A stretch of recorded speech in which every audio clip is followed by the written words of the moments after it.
Hello, Kulea Kasaysayan followers. Manding Claro was one of the matinee idols admired during the golden age of Philippine cinema. He became a contract star for LVN Pictures, where he made many films under the studio.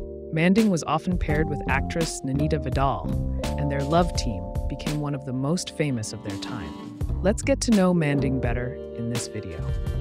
Manding Claro was born on March 14, 1940. At the age of 14, Manding first appeared in the teen movie Teenedier in 1954.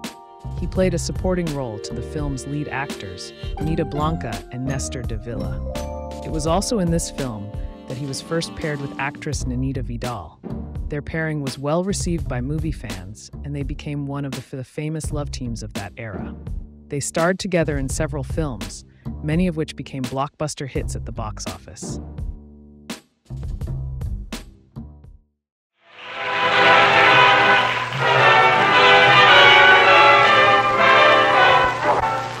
Sabik uhaw baliw sa tuyuan, kung ang pag-ibig mo'y di ko makakamtan.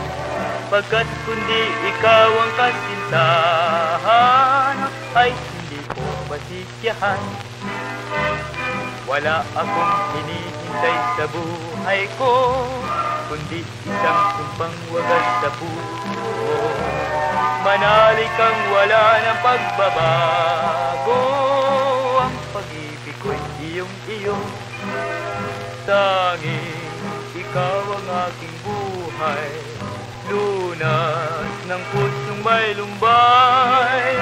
At kung hindi ka masilayan, tila ba ako'y mamamatay? Ako'y sabikaw baliw sa tuyuan, kung ang pag-ibig mo'y di ko makakamtan. Umasa kang wala ng pagbabago, ang nag-iisang pag-ibig ko.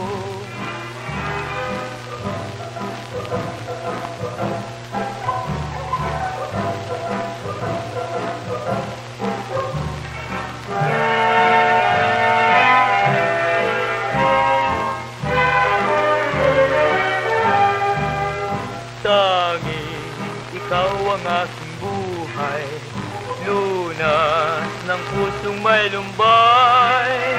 At kung hindi ka masilayan, tila ba ako'y mamamatay? Ako'y sabik uhaw baliw sa tuyuan, kung ang pag-ibig mo'y di ko makakamtan.